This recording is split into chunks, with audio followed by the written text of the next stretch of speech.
கர்த்தருடைய நாமம் மட்டுமே மகிமைப்படுவதாக. வத்தலகுண்டு திருச்சபை விசுவாச பெருமக்களுக்கு என்னுடைய அன்பின் வாழ்த்துதலையும் ஓய்வு நாள் வாழ்த்துதலையும் நான் தெரிவித்துக் கொள்வதில் பெருமகிழ்ச்சி அடைகிறேன். இந்த வாய்ப்பினை நல்கிய தேவனுக்கு எல்லா துதியும் கனமும் மகிமையும் புகழும் ஸ்தோத்திரமும் உண்டாவதாக.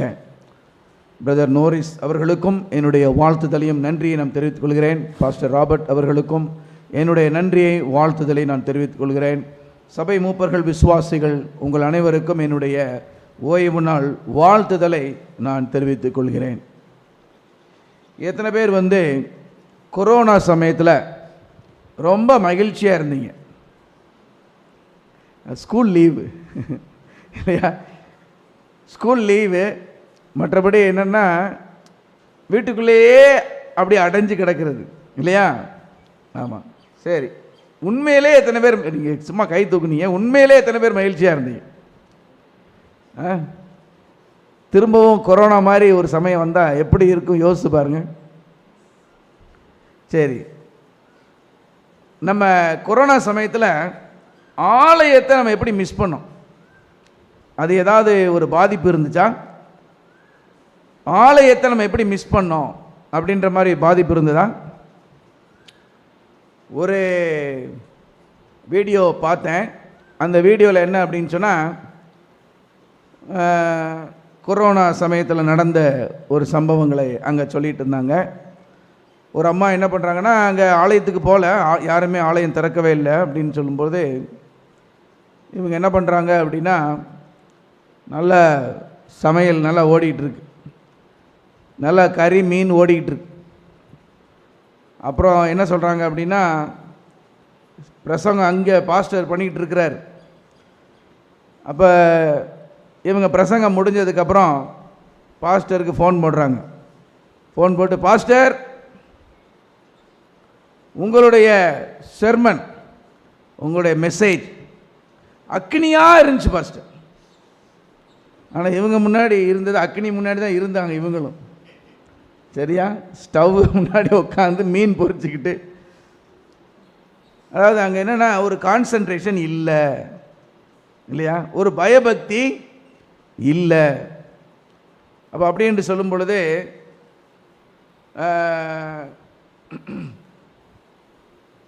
ஒருவேளை பாஸ்டர் சொல்லுவாங்க, ஒரு சில பாஸ்டர் அங்கே வேடிக்கையாக சொன்னதை பார்த்தேன். பாஸ்டர் அங்கே அங்கி போட்டு பிரசங்கம் பண்ணிக்கிட்டு இருக்கிறாரு, இங்கே லுங்கி போட்டு கவனிச்சிக்கிட்டு இருக்கிறாங்க அப்படின்னு ஒரு சிலர் ஃபன்னியாக சொன்னாங்க. அப்படின்னு சொன்னால், we were very casual when the sermon was going on, even a divine message அப்படின்னாலுமே அந்த சாங்டிட்டி இல்லாமல் போயிடுச்சு. அப்போ ஆலயம் எவ்வளோ முக்கியம் அப்படின்னு சொல்லக்கூடிய கருத்து இன்றைக்கு ஆவியானவர் நம்ம மத்தியிலே பேசும்படியாக நாம் ஜெப சிந்தையோடு நம்ம காத்திருப்போம். சங்கீதம் 84 நீங்கள் எடுத்து வச்சுக்கோங்க. அதிலிருந்து என்னென்னா, யார் பாக்கியவான்கள் அப்படின்னு சொல்லக்கூடிய கருத்துக்களை நம்ம தியானிக்க போகிறோம். யார் பாக்கியவான்கள்? மோஸ்ட்லி சங்கீத புத்தகத்தில் எடுத்தீங்கன்னு சொன்னால் நிறைய பாக்கியவான்களை பற்றி அவர் எழுதியிருக்கிறார். உதாரணத்துக்கு எடுத்துட்டோம்னா, சங்கீதம் 1 அவர் என்ன சொல்கிறார்? பாக்கியவான்கள் யார் என்று சொல்கிறார்? கர்த்தருடைய வேதத்தில் பிரியமாக இருந்து இரவும் பகலும் அதை தியானிக்கிற மனுஷன் பாக்கியவான் என்று சொல்கிறார். பாக்கியவான்னா யாரு? ஒருவேளை அவங்க பேர் பாக்கியவான் இருக்குமா? இல்லை பாக்கியவதின்னு வச்சுருப்பாங்களா? ஆசீர்வதிக்கப்பட்டவன், blessed, அதான் ஆங்கில வேதாகம் சொல்லுது, blessed are the people. blessed அப்படின்னு சொல்றது, it's not just material blessings, உலக பிரகாரமான சம்பத்துக்கள் அல்ல, பணபலம் அல்ல, ஆள்பலம் அல்ல, ஒரு நிறைந்த ஒரு மனது, the greater satisfaction of living and a greater serenity in the deepest part of our heart. ஆழ்ந்த சந்தோஷம், ஒரு பேரின்பமான ஒரு விஷயம். இதுதான் ஆசீர்வாதம். இதை வந்து நம்ம எவ்வளோ விலை கொடுத்தாலும் என்ன செய்ய முடியாது, வாங்க முடியாது. எங்கே தான் கிடைக்கும் அப்படின்னா கர்த்தருடைய சமூகத்தில் தான் அது கிடைக்கும். அதை சங்கீதக்கான தாவீது சங்கீதம் 84 ரொம்ப அற்புதமாக அங்கே சொல்லியிருக்கிறத நம்ம பார்க்குறோம். யாரெல்லாம் ஆசீர்வதிக்கப்பட்டவங்க, யாரெல்லாம் பாக்கியவான்கள் அப்படின்னு சொன்னால், முதலாவதாக யார் பாக்கியவான் அப்படின்னா வசனம் 4 எடுத்தவங்க படிங்க பார்ப்போம். உம்முடைய வீட்டில் வாசமாய் இருக்கிறவர்கள் பாக்கியவான்கள். எப்பொழுதும் என்ன செய்வாங்க, அவங்க உங்களை துதித்து கொண்டே இருப்பாங்க அப்படின்னு பார்க்கணும். உம்முடைய வீடு, கர்த்தருடைய வீடு எது? நம்மளுக்கு ஒரு வீடு இருக்கு இல்லையா, ஒரு அட்ரஸ் இருக்குது, ஒரு வீடு இருக்குது. ஆனால் கர்த்தருடைய வீடு என்பது என்ன அப்படின்னா அவருடைய ஆலயம். அவருடைய ஆலயமே அவருடைய வீடு. இப்போ நம்ம பார்க்குறோம், சொல்கிறாரு கர்த்தருடைய ஆலயம், உம்முடைய வீட்டில் வாசமாய் இருக்கிறவர்கள் பாக்கியவான்கள். கொரோனா பீரியடு 2 வாரம் அப்படியே 1.5 வருஷம் இழுத்துக்கிட்டே போகுது. ஒரு நாள் 2 லீவுனா சந்தோஷமாக இருக்கும். இப்படி 1.5 வருஷம் அப்படின்னு பார்க்கும்போது ரொம்ப போர் அடிக்கிறோம். பிள்ளைகளுமே வந்து என்னென்னா ரொம்ப கெட்டு போயிட்டாங்க. ரொம்ப உள்ள ஒன்றும் ஒரு இருக்கக்கூடிய பேசிக் ஃபண்டமெண்டல் எதுவுமே நாலேஜ் எதுவுமே இல்லாமல் ஆகிப்போச்சு. அப்போ தான் பேரண்ட்ஸுக்கே டீச்சர்ஸோட அருமை தெரிஞ்சு, ஆகா 2 பேரை கூட நம்மளால் ட்ரெயின் பண்ண முடியலையே, இந்த டீச்சர்ஸ் எவ்வளோ ஹார்ட் ஒர்க் பண்ணி எவ்வளோ பேரை ட்ரெயின் அப் பண்ணுறாங்க அப்படின்ற உண்மையை பேரண்ட்ஸ் புரிஞ்சுக்கிட்டாங்க. ஆமாம். அதுக்கப்புறம் பார்த்தீங்கன்னா எப்போடா ஆலயத்தை திறப்பாங்க, எப்போ ஆலயம் திறக்கிறாங்க அப்படின்னு எல்லாருக்கும் என்ன இருந்துச்சுன்னா ஒரு டீப்பஸ்ட் ஒரு வாஞ்சை இருந்ததை நம்ம கண்டு கொண்டோம். இப்போ கர்த்தருடைய ஆலயம் அப்படின்னு சொல்லும்போது சர்ச், தேவன் வந்து மோசேட்ட சொன்னார். என்ன சொன்னார் அப்படின்னா, வனாந்தர வழியாக பிரயாணம் பண்ணி கொண்டு வரும் பொழுதே ஆண்டவர் மோசேக்கு கொடுத்த கட்டளை என்ன அப்படின்னா, make me a sanctuary so that I will dwell among you. எனக்கென்று நீங்கள் என்ன செய்யுங்க, ஒரு பரிசுத்த ஸ்தலம், ஒரு வாசஸ்தலத்தை நீங்கள் உண்டு பண்ணுங்க. அதிலே நான் என்ன செய்வேன், வாசமாய் இருப்பேன். I want to dwell among the people. Make me a sanctuary அப்படின்னு சொன்னோடனே அப்புறம் என்ன சொன்னார், விஷன் கொடுத்தாரு. என்ன விஷன் கொடுத்தாரு, பரலோகத்தில் சாங்சுரி எப்படி இருக்கும் அதே மாடலை நீ என்ன பண்ணுப்பா பூமியில் உண்டு பண்ணு அப்படின்னு சொன்னார். What are the parts of the sanctuary நம்மளுக்கு தெரியுமா? அது என்னென்ன இருக்குது சாங்சுரியில்?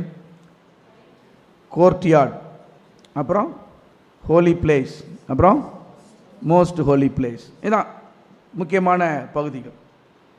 அப்போ இது வந்து ஏன் அவர் சொன்னார், எதுக்காக இது அப்படின்னு சொல்லும்போது, God wants to abide with us. ஆண்டவர் நம்மோடு தங்கி இருக்கணும். He is interested in our welfare. நம்முடைய குட்னஸ் அவருக்கு, He wants to bless us. நம்மை ஆசீர்வதிக்க, இஸ்ரவேலை ஆசீர்வதிப்பதே கர்த்தருக்கு பிரியம் அப்படின்னு நம்ம பார்க்கிறோம். இதெல்லாம் அனுபவித்து இவர் என்ன சொல்கிறார், தாவீது சொல்கிறார் பாருங்க, 84:1 படிங்க பார்ப்போம். சங்கீதம் 84:1. சேனைகளின் கர்த்தாவே, உமது வாசஸ்தலங்கள் எவ்வளவு இன்பமானவைகள். அதெல்லாம் மிஸ் பண்ணவங்களுக்கு தான் அதோட இது தெரியும். இப்போ பாருங்களேன், ஒரு கேள்வி கேட்பாங்க, இறைவன் எங்கே இருக்கிறார் அப்படின்னு நீங்கள் ஒரு ஹிந்துட்டையோ மற்ற மதங்கள்கிட்ட நீங்கள் கேட்டீங்கன்னா அவங்க என்ன சொல்லுவாங்க தெரியுமா? என்ன சொல்லுவாங்க? அழகாக ஒரு ஸ்டேட்மெண்ட் சொன்னாங்க, அவர் தூணிலும் இருப்பார், துரும்பிலும் இருப்பார், இரும்பிலும் இருப்பார், கரும்பிலும் இருப்பார். சரி, எல்லாத்துலேயும் இருக்கிறார் அப்படின்னு சொல்கிறாங்க. இப்போ அதை கேட்டு ஒருத்தர் கேள்வி கேட்டார், இறைவன் வந்து தூணிலும் இருக்கிறார், துரும்பிலும் இருக்கிறார், நம்ம எதுக்காக கோயிலுக்கு போகணும், எதற்காக ஆலயத்துக்கு போகணும்? ஏன்னா His presence is where? Everywhere. And He is called as what? Omnipresent God. So if God is omnipresent, why should we go to church? எதற்காக ஆலயத்திற்கு போகணும் அப்படின்னு சொல்லி ஒரு கேள்வி கேட்டான்.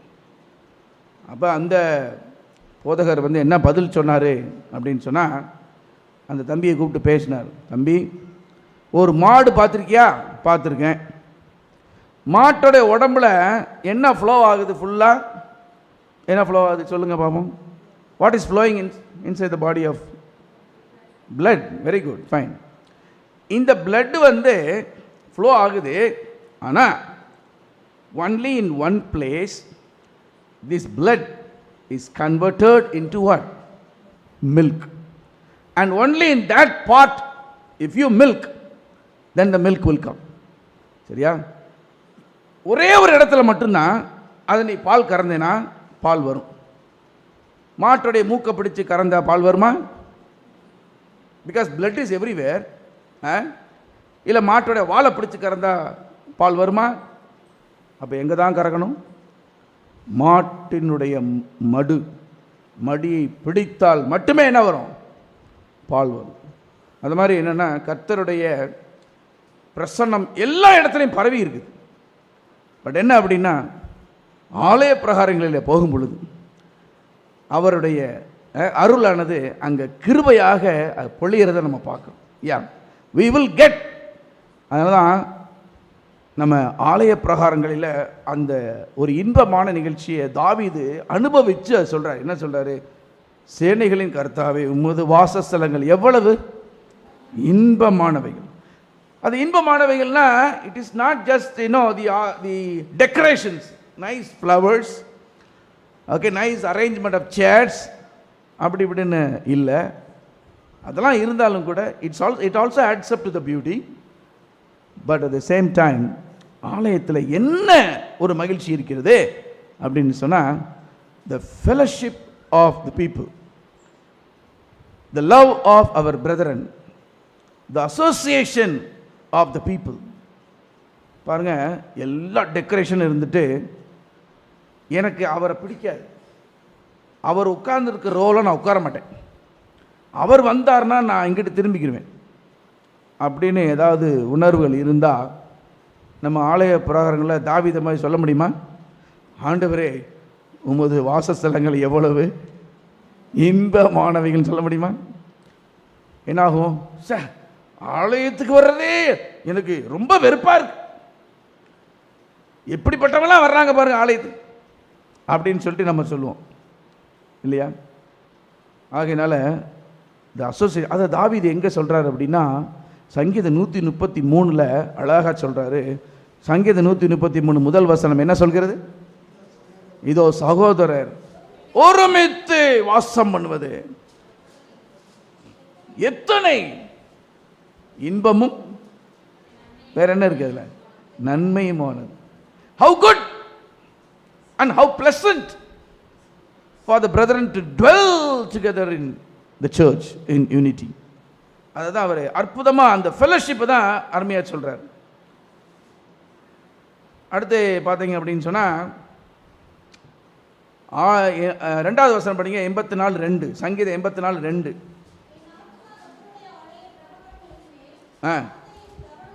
வாஞ்சையும் தவனமுமாய் இருக்கிறது. வாஞ்சையாக இருக்குது, தவனமாக இருக்குது. அப்படின்னா தாகத்தை வெளிப்படுத்துகிற தாகம். எத்தனை பேர் வந்து ஒரு கிட்டத்தட்ட ஒரு 4 hours or 5 hours நீங்கள் தண்ணி குடிக்காமல் இருந்துட்டு தண்ணி எங்கேயுமே இல்லை, திடீர்னு ஒரே ஒரு பானையில் மட்டும் தண்ணி இருக்குது அப்படின்னு சொன்னால் நம்ம எவ்வளோ வேகமாக ஓடுவோம். how much quick we will go. ஐயோ எனக்கு தண்ணி வேணுமே அப்படின்னு சொல்லிட்டு we just fill it. அப்படி தானே?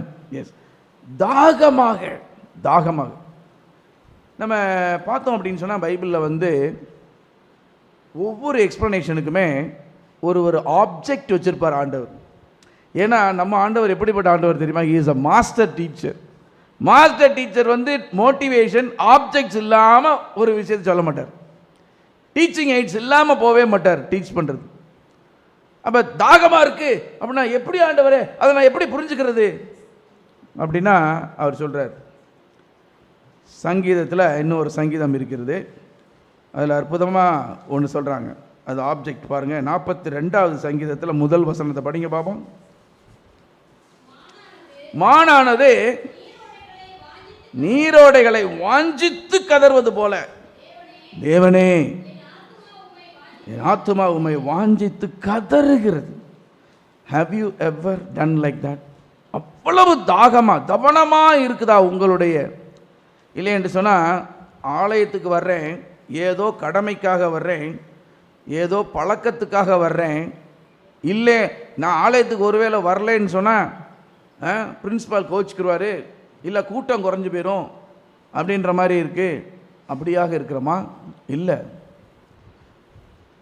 தவனமாக இருக்கிறது, தாகமாக இருக்கிறது. I need Jesus, I need love, I need fellowship. எல்லாமே ஆமாம். எப்படி பாருங்கள், அதை 2வது வசனம் படிங்க. 42:2 சூப்பராக இருக்கும், ரொம்ப அருமையாக இருக்கும் பாருங்க. என் ஆத்துமா தேவன் மேல், ஜீவனுள்ள தேவன் மேலேயே தாகமாக இருக்கிறது. பாருங்க, நான் எப்பொழுது தேவனுடைய சந்நிதியில் வந்து நிற்பேன், எப்போ நான் நிற்பேன். எத்தனை பேருக்கு உண்மையிலே எப்படா சாபத்து வரும் இருக்கு? அப்படியா இருக்கா? எப்படா சாபத்து? ஏன்னு சொன்னால், இங்கே பாருங்க, 2வது வசனத்தில் அருமையாக போட்டிருக்கு, என் ஆத்துமா தேவன் மேல். தேவன் மேல் போட்டு அதோட நிப்பாட்டிருக்கலாம்ல. எதுக்காக அடுத்த ஒரு சென்டென்ஸ்? என்ன சென்டென்ஸ் அடுத்தது? தேவன் மேல் போட்டு நிப்பாட்டிருக்கலாமே. எதுக்கு ஜீவனுள்ள தேவன் மேல் அப்படின்னு வருது? அப்படின்னா பரிசுத்த ஆவியானவர் அங்கே ரெக்கார்ட் பண்ணுறத பாருங்க, உணர்வுகளை எப்படி சொல்கிறாரு பாருங்க. ஜீவனுள்ள தேவன் மேல் அப்படின்னு சொன்னால், many times we are perplexed and we are not satisfied with serving the dead gods. இல்லையா? Dead gods. நம்முடைய வாழ்க்கையில் நிறைய காட்ஸ் இருக்குது இல்லையா? பணம், பதவி, புகழ், இதெல்லாமே என்னதான்? காட்ஸ். இதெல்லாமே கடவுள் தான். ஏன்னா அந்த அளவுக்கு நம்ம உயர்த்தி வச்சுருக்கிறோம் ஒரு சில விஷயங்களை. ஆனால் அது பார்த்தோம்னா அதோடு அசோசியேட் ஆகும்போது நம்மளுக்கு என்ன இல்லை? உயிர் இல்லை, நம்மளுக்கு நிம்மதி இல்லை, சந்தோஷம் இல்லை, சமாதானம் இல்லை. But when you see this God who is a living God, பார்க்கும்போது அந்த தாகம், உண்மையிலே அந்த தாகம் அடங்கி, இட் இஸ் pacified. நம்மளுக்கு ஒரு சந்தோஷம், மெய்யான சந்தோஷம் கிடைக்குது பாருங்க. அதை தாவீது இன்னும் அற்புதமாக எங்கே சொல்கிறாரு அப்படின்னு சொன்னால், சங்கீதம் 16:11 வசனம் படிங்க பாப்போம். என்ன சொல்கிறார் பாருங்க. ஜீவ மார்க்கத்தை எனக்கு தெரியப்படுத்தினீர். என்ன இருக்குது உம்முடைய சமூகத்தில்? என்ன இருக்குது? பரிபூரணம். பரிபூரணம்னா என்னது? அதுக்கு மேலே ஒரு பெர்ஃபெக்ட் வேர்டே கிடையாது. பரிபூரண ஆனந்தம். வலது பாரசத்தில் நித்திய பேரின்பம் உண்டு. இன்னைக்கு எல்லாருக்கும் என்ன தேவைன்னா, we want pleasure, pleasure seeking. இன்னைக்கு ஏன் மக்கள் சோஷியல் மீடியாவுக்கு அடிமையாக இருக்கிறாங்க? ஏன் படம் பார்க்குறாங்க, மூவிஸ் பார்க்குறாங்க, ஏன் இதெல்லாம் கலந்துக்கிறாங்க அப்படின்னா, they want pleasure, pleasure seeking.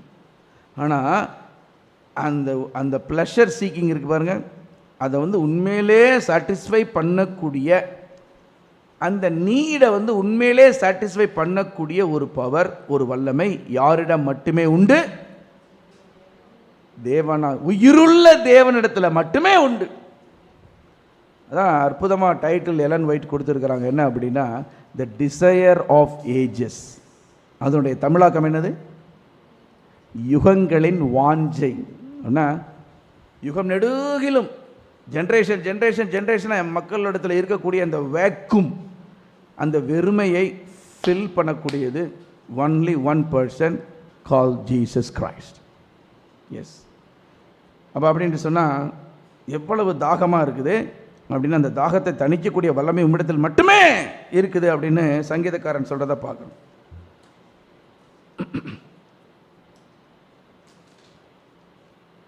என்னென்னலாம் நம்ம கேட்குறோம், என்னென்னலாம் நம்ம ஆலயத்திலேருந்து பெற்றுக்கொள்கிறோம் பாருங்கள். தாவீது அழகாக ஒரு விண்ணப்பம் வைக்கிறாரு. என்ன விண்ணப்பம் வைக்கிறாரு? நம்ம ஸ்கிரிப்சர் ரீடிங்கில் படித்தோம். சங்கீதம் 27:4 என்ன சொல்கிறாரு அப்படின்னா, கர்த்தரிடத்தில் நான் ஒன்றை கேட்டேன், அதையே நான் ஆடுவேன். என்னத்தை நாடுறாரு? என்னத்தை தேடுறாரு?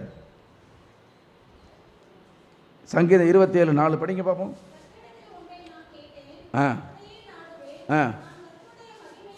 நான் கர்த்தருடைய மகிமையை பார்க்கும்படியாகவும் அவருடைய ஆலயத்தில் ஆராய்ச்சி செய்யும்படியாகவும் நான் என் ஜீவனுள்ள நாளெல்லாம் கர்த்தருடைய ஆலயத்தில் தங்கியிருப்பதையே நாடுவேன். அப்படின்னா வேற எங்கேயும் போகிறதில்ல அப்படி கிடையாது. எண்ணங்கள் ஆண்டவரை நோக்கியே சார்ந்து இருக்கிறது. ஆண்டவரே எப்பயுமே is inquiring to the Lord, always always inquiring to the Lord. பிரியவே இல்லை. ஆண்டவரை எப்பயுமே நோக்கி பார்த்துக்கிட்டே இருக்கிறது. சரி, இப்படி இருக்கிறவங்க என்ன செய்வாங்க தெரியுமா? இப்படி இருக்கிறவங்க என்ன செய்வாங்களாம்? நம்ம சங்கீதம் 84 படித்தோம். உமது ஆலயத்தில் உமது வாசஸ்தலத்தில் தங்கி இருப்பதான் அதுதான் ஆசீர்வாதம். அப்படி இருக்கிறவங்க என்ன செய்வாங்க? சங்கீதம் 84 படிச்சுங்க. 4வது வசனம் என்ன சொல்கிறது? உம்முடைய வீட்டில் வாசமாய் இருக்கிறவர்கள் பாக்கியவான்கள், எப்பொழுதும் உம்மை துதித்து கொண்டே இருப்பாங்க. சங்கீதக்காரனுக்கு அந்த அனுபவம் இருக்குது. அவர் சொல்றாரு, சங்கீதம் 34:1 என்ன சொல்லுதார்? சங்கீதம் 34:1 என்ன சொல்லுது? கர்த்தரை நான் எக்காலத்திலும் ஸ்தோத்திரிப்பேன். வாயில இருக்கிறது என்னன்னா அவருடைய துதி. எப்பொழுதுமே அவருடைய துதி தான் என்னுடைய வாயில இருக்குன்னு சொல்றாரு. நம்ம ஏன் நம்மளால் சந்தோஷமா இருக்க முடியல, ஏன் நம்மளால் வெற்றிகரமாக இருக்க முடியல அப்படின்னு சொன்னால், நம்ம வாழ்க்கையில் ஒரு அனலைசேஷன் வேணும், ஒரு ரிசர்ச் வேணும். ஒரு ரிசர்ச் பண்ணிவிட்டு ஏன் என்னால் சந்தோஷமாக இருக்க முடியல, எனக்கு என்ன பிரச்சனை, என்னை தடுக்கிறது என்னது, நான் சக்ஸஸ்ஃபுல்லாக இருக்கிறதுக்கு தடுக்கிறது தடங்களாக இருக்கக்கூடியது என்ன அப்படின்னா, அது ஆலய பிரகாரங்களை என்ன செய்யணுமா? சங்கீதக்காரன் தாவீது சொல்றாரு, உமது ஆலய பிரகாரங்கள் உம்முடைய மகிமையை காணும்படியாகவும் வேற என்னத்துக்கும் ஆராய்ச்சி செய்ய முடியும்.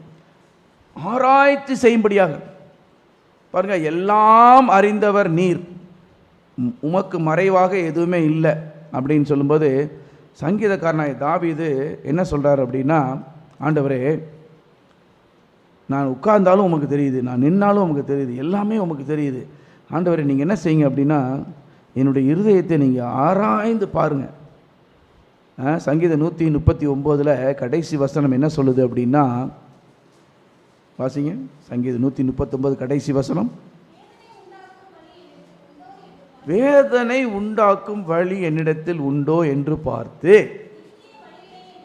நித்திய வழியிலே என்னை நடத்தும். அப்போ ஆராய்ச்சி செய்யணும். என்னன்னா, what is the problem with me? Research பண்ணி என்ன செய்யணும் அப்படின்னா கண்டுபிடிச்சிடறார் தாவீது. இப்போ சொல்றார், வேதனை உண்டாக்கும் வழி இருந்துச்சு, என்னை டிசைட் பண்ணுங்க ஆண்டவரே, examine my heart dear father. அதை பிரித்து எடுத்து அக்கு வேற ஆணி வேற. ஏன்னா நம்ம இருதயத்தில் மறைந்து இருக்கிற குணம் நம்மளுக்கு தெரியவே தெரியாது. பெருமையாக இருக்கக்கூடிய குணமாக இருக்கலாம், பொறாமை இருக்கலாம், நிறைய விஷயங்கள் இந்த மாதிரி இருக்கலாம் இல்லையா? ரைட். பாருங்கள், சங்கீதனாய் தாவீது ஆராய்ச்சி செய்வதற்காக ஆலயத்துக்கு வருவேன்னு சொல்கிறார், மகிமையை பார்க்கும்படியாக நான் ஆலயத்துக்கு வருவேன்னு சொல்கிறாரு. இன்னும் என்னன்னு கேட்டிங்கன்னா, நிறைய ஹீலிங் எங்கன்னா ஆலயத்தில் நடக்கும். எஸ், பைபிளில் கூட நம்ம பார்க்குறோம். என்ன பார்க்குறோம் அப்படின்னா, சூம்பின கையுடைய மனுஷன் வந்தான். அப்போ அங்கே இயேசு கிறிஸ்து ஆலயத்துக்கு போகிறார். அப்போ அந்த சூம்பின கையினுடைய மனிதன் என்ன செய்கிறாருன்னா, உன் கையை நீட்டுன்னு சொல்கிறாரு. சரியா? அவன் சுகமடைந்து போகிறான். இன்னொரு தடவை பார்த்தோம் அப்படின்னா, வளைந்த முதுகுடைய ஒரு ஸ்திரீ வர்றாங்க. 18 வருஷமாக சாத்தான் அவர்களை பிடியில் போட்டு வச்சிருந்தோம். அவங்கள பார்த்து என்ன செய்கிறார், நிமிர்ந்து நில் அப்படின்னு ஆண்டு சொல்கிறார். அந்த அம்மா தொடர்ச்சியாக ஜெபா ஆலயத்தை விட்டு நீங்கவே இல்லை, தொடர்ச்சியாக வந்துக்கிட்டே இருக்கிறாங்க. சரியா? ஆமாம். இப்படியாக பார்த்தீங்கன்னா நம்மளுக்கு அற்புதங்கள் நடக்கிறது என்று பார்க்கணும். நியூ டெஸ்டமெண்ட்டில் அப்போஸ்தலர் அதில் 3வது அதிகாரத்தை எடுத்து வச்சுக்கோங்க பார்ப்போம். அப்போஸ்தலர் 3 அதில் முதல் வசனம் படிங்க பார்ப்போம்.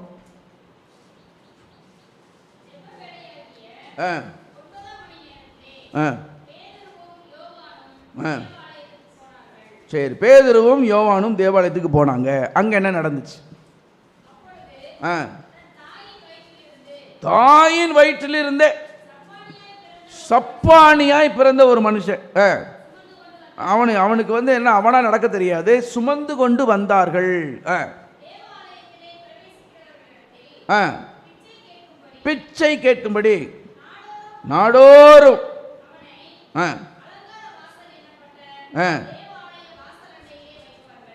பார்த்தீங்கன்னா பேர் ரொம்ப நல்ல பேர், அலங்கார வாசல். ஆனால் அவலட்சணமாக ஒருத்தன் வர்றான். அலங்கார வாசலில் அவலட்சமாக அவலட்சணமாக ஒருத்தனை தூக்கிட்டு வந்து சுமந்து வந்து கீழே போடுறாங்க. எதுக்காகனா அவன் வாழ்க்கையை அவன் பார்த்துக்கணும். எங்களால் முடிஞ்சது இவ்வளோதான். தூக்கிட்டு வந்து உன்னை எங்கே போடுவோம்? ஆலயத்துக்குள்ளே போடுவோம். நீ என்ன செய்யணும்? வர்றவங்கள்ட்ட போகிறவங்கள்ட்ட பிச்சை கேட்டு உன் வாழ்க்கையை நடத்திக்கொள் அப்படின்னு சொல்கிறாங்க. அப்போ இங்கே பேதுருவும் யோவானும் அங்கே வரும்போது இவன் என்ன கேட்குறான்? பிச்சை கேட்குறான். ஏதாவது கொடுப்பாங்களா அப்படின்னு கேட்குறான். அப்போ இவங்க என்ன சொன்னாங்க அப்படின்னா, எங்கள் இடத்துல ஒன்றுமே இல்லைப்பா. 6வது வசனம் படிங்க. ஆ ஆ சரி.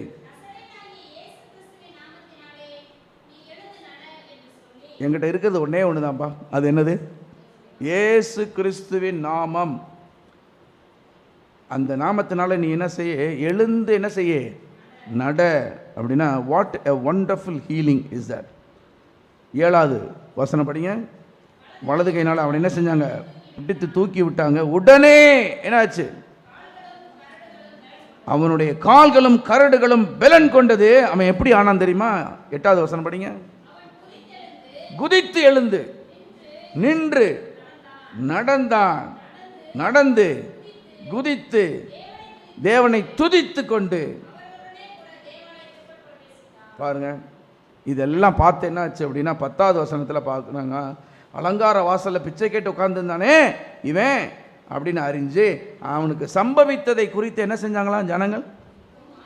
மிகவும் ஆச்சரியப்பட்டு பிரமித்து போனார். Church is a place of healing. அங்கே பார்க்குறோம். அப்போது இப்படி ஹீலிங் நடக்கக்கூடிய இடம், தேவனுடைய மகிமையை பார்க்கக்கூடிய இடம், ஆராய்ச்சி செய்யக்கூடிய இடம். அதை நம்ம என்ன செய்யக்கூடாது அப்படின்னா விட்டுவிடக்கூடாது. எபிரேயர் 10:25 சொல்லுது. எபிரேயர் 10:25 என்ன சொல்கிறது? சபை கூடுதலை சிலர் விட்டு விடுகிறாங்க. பாருங்க, சபை கூடுதலை சிலர் விட்டு விடுகிறாங்க. எவ்வளவு பெரிய பாடு அனுபவிக்கிறாங்க. they are not able to experience healing and they are not able to experience the happiness, the real joy of associating with people. இயேசு கிறிஸ்துவோட வாழ்க்கை நம்மளுக்கு ஒரு பெஸ்ட் எக்ஸாம்பிள். என்ன அப்படின்னு சொன்னால் லூக்கா 4:16 படிக்கிறோம். என்ன படிக்கிறோம் அப்படின்னா, தம்முடைய வழக்கத்தின்படியே அவர் என்ன செய்கிறாருன்னா தேவாலயத்திற்கு சென்று ஓய்வு நாள் தோறும் என்ன செய்வாரா? அந்த புத்தக சுருளை எடுத்து வாசிப்பார். ஏசாயா சுருள் இருக்கும், அதை எடுத்து அவர் வாசிப்பார். பழக்கத்தின்படி, அவருடைய வழக்கத்தின்படி. ஸோ இந்த வழக்கம் நம்மளுக்கு பழக்கமாக இருக்க வேண்டும். ஆனால் அந்த பழக்கம் ரியலாக இருக்கணும். அசோசியேட்டிங் வித் கிரைஸ்ட் உண்மையிலே ஆராய்ச்சி செய்யக்கூடியதாக இருக்கும். அடுத்து பார்த்தீங்கன்னா சங்கீதம் 84 என்னென்னலாம் பார்க்குறோம். ரொம்ப பியூட்டிஃபுல்லான இல்லஸ்ட்ரேஷன்ஸ்லாம் ஆண்டவர் கொடுத்துருக்கிறாரு. அதான் சொன்னேன், ஆப்ஜெக்ட் லெசன்ஸ்ன்னு சொன்னேன். ஆப்ஜெக்ட் லெசன்ஸை வச்சு தான் நம்மளுக்கு டீச் பண்ணுவார். இன்னும் ஆலயத்துக்கு வரும்போது என்னென்னலாம் நம்ம கண்டுபிடிக்கிறோம் அப்படின்னு கேட்டால் பாருங்கள், சங்கீதம் 84 3வது வசனம் படிங்க பாப்போம். என் ராஜாவும் என் தேவனுமாகிய சேனைகளின் கர்த்தாவே, உம்முடைய பீடங்கள் அண்டையில் நியர் யுவர் ஆல்டர் அடைக்கலான் குருவிக்கு வீடும் தகைவிலான் குருவிக்கு தன் குஞ்சுகளை வைக்கும் கூடும் கிடைத்ததே. நீங்கள் ஆலயத்துக்கு வரும் பொழுது ஒருவேளை இப்போ இங்கே குருவி வராமல் இருக்கலாம், சரியா? ஆமாம். ஆனால் நீங்கள் அப்படியே உங்கள் மைண்டை வந்து நீங்கள் டைம் ட்ராவல் பண்ணி பாஸ்ட்டுக்கு போயிடணும். எப்படி எருசலேம் ஆலயத்தில் இருந்தீங்களோ அந்த மாதிரியான ஒரு இமேஜினேஷன் நம்ம வச்சுக்கணும். நம்ம ரியலாகவே இப்படி போக முடியும், ஆனால் மனசால் போக முடியும். அப்படி தானே? Right. We can travel through the mind. அப்படி போகும்போது இமேஜின் பண்ணி பாருங்கள், அங்கே குருவிகளுடைய கூடு இருக்கிறத நீங்கள் பார்க்கணும். என்னென்ன இருக்குது பாருங்கள். குருவிகளுக்கு அங்கே கூடும், அங்கே வீடும், தகைவிலான் குருவிக்கு தன் குஞ்சுகளை வைக்கும் கூடும் கிடைத்ததே. அப்போ அதெல்லாம் நம்ம பார்க்க வரோம். ஆலய பிரகாரங்களில் நம்ம என்ன பார்க்குறோமோ அது நம்மளுக்கு ஒரு பாதிப்பை உண்டு பண்ணும். அப்படி ஏதாவது நீங்கள் அனுபவிச்சிருக்கிறீங்களா? பாருங்கள், நல்லா இப்போ இந்த நேரம் பசி எடுக்கிற நேரம், யாராவது சமையல் பண்ணிகிட்டு இருந்தாங்க பக்கத்து வீட்டில் அப்படின்னு சொன்னால், இல்லை அதை காமிச்சா கூட போதும், பார்த்தோன்னே எப்படி இருக்குது யோசிச்சு பாருங்கள். நல்லா சிக்கன் 65 பொரித்து வச்சுருக்குறாங்க அப்படின்னு சொன்னால் எப்படி இருக்கும்? பார்த்தோன்னே ஒரு எஃபெக்ட் வருமா வராதா? எஸ், கண்டிப்பாக வரும். நாக்கு அப்படியே எச்சு ஊற ஆரம்பிக்கும். இப்படியெல்லாம் நடக்கும். பார்த்த உடனே பாதிப்பு வரும். அப்போ அதே மாதிரியா நம்மளுக்கு பார்த்த உடனே ஒரு சில விஷயங்களை பார்க்கும் பொழுது அதில் நிறைய லெசன்ஸ் நம்ம லேர்ன் பண்ண முடியும். எஸ், குருவிகளை பார்க்கும்போது நம்மளுக்கு என்ன தோணுது? குருவிகள் எத்தனை பேர் அது ஒரு சிம்பிள் பேர்ட், இன்சிக்னிஃபிகன்ட். அதான் சொன்னோம், ஒரு ரொம்ப முக்கியமே இல்லாத ஒரு பறவை, முக்கியமில்லாத ஒரு பறவை. ஆனாலும் நம்ம என்ன ஞாபகத்தில் வச்சுக்கணும் அப்படின்னா, ஆனாலும் அவைகளையும் ஆண்டவர் என்ன செய்கிறாரு? ஆமாம், சகோதரர் பாட்டு பண்ண ரொம்ப அருமையாக இருந்துச்சு அந்த பாட்டு. நீதிமான் நான் என்ன செய்வேன்? ஓடி நான் உமக்குள்ளாக நான் சுகம் பெற்றுக்கொள்வேன். அப்போ இந்த குருவி வேற எங்கேயும் போல நேரம் ஆலயத்துக்கு வருது பாருங்கள். ஆலயத்துக்குள்ளே வந்துட்டு அந்த கூட்டில் அந்த குடும்பமாக உட்காந்து எவ்வளோ ஒரு ஃபெலோஷிப்.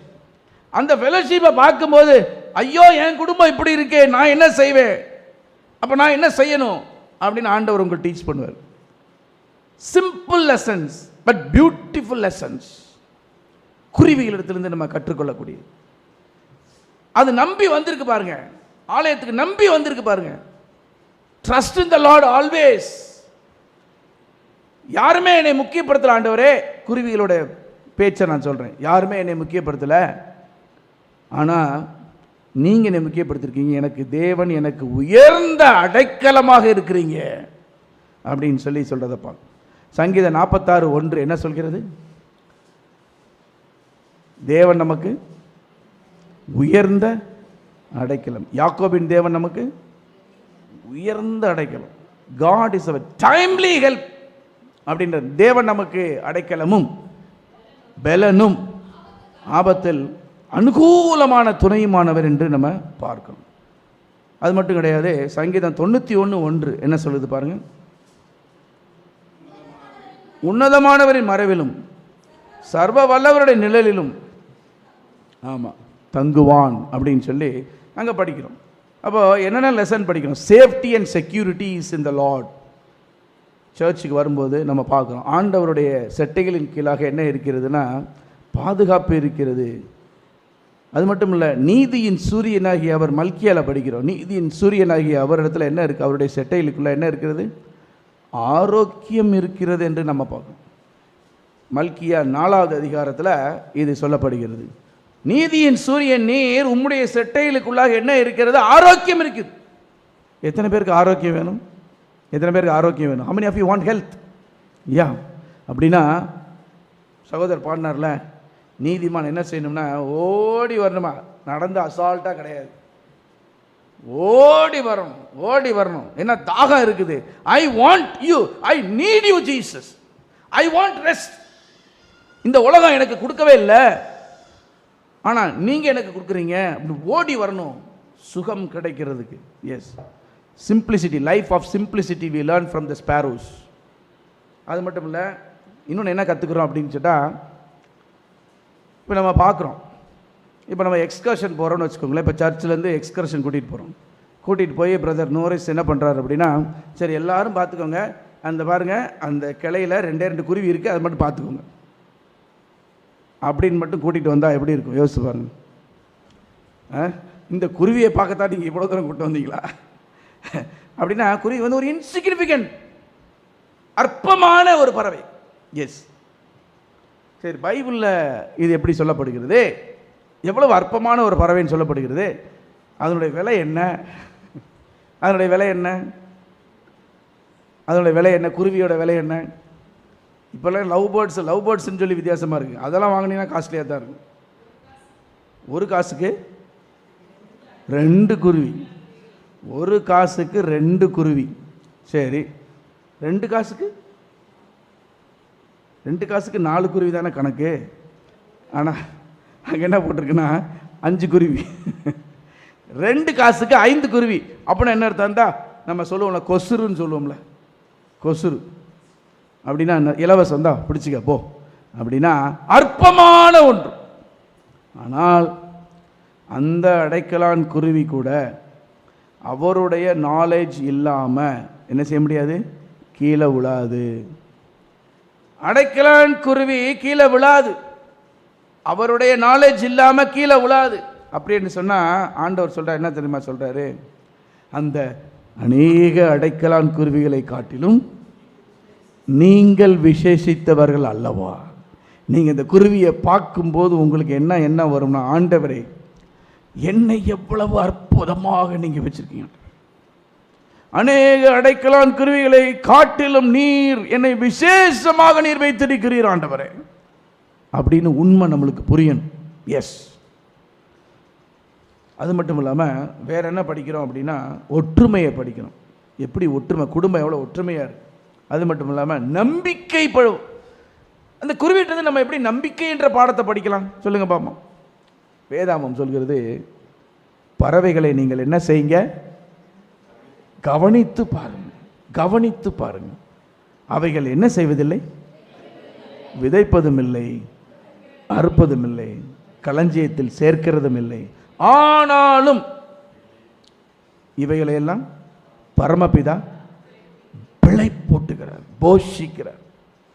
அப்போ நமக்கு என்ன நம்பிக்கை வரணும் அப்படின்னா, நான் ஒரு பெரிய பிஸ்னஸ் எல்லாம் ஒன்றும் பண்ணலையே, ஏதோ ஒன்று சின்னதாக ஓடிக்கிட்டு இருக்கேன், இதில் எனக்கு என்ன வாழ்க்கை கிடைச்சிட போது, this is a meagre life that I am living அப்படின்னு நம்மளுக்கு என்ன இருந்துச்சுன்னு சொன்னால், ஆண்டவர் சொல்கிறார், பறவைகளை பார் எவ்வளவு சந்தோஷமாக இருக்குன்னு, எவ்வளவு சந்தோஷமாக இருக்கிறது பறவைகள். நீங்கள் பறவைகளில் பார்த்தீங்கன்னா, ஒரு சில பறவைகளுடைய குரலை நீங்கள் கேட்டிருப்பீங்க இல்லையா. எல்லா பறவைகளுடைய சவுண்டுமே ரொம்ப அற்புதமாக இருக்கும். எல்லோரும் பறவையுடைய சவுண்டை ரசிச்சிருக்கிறீங்களா? யாரெல்லாம் ரசிச்சிருக்கிறீங்க? எஸ், எல்லோரும் ரசிச்சிருக்கிறீங்க. Very good.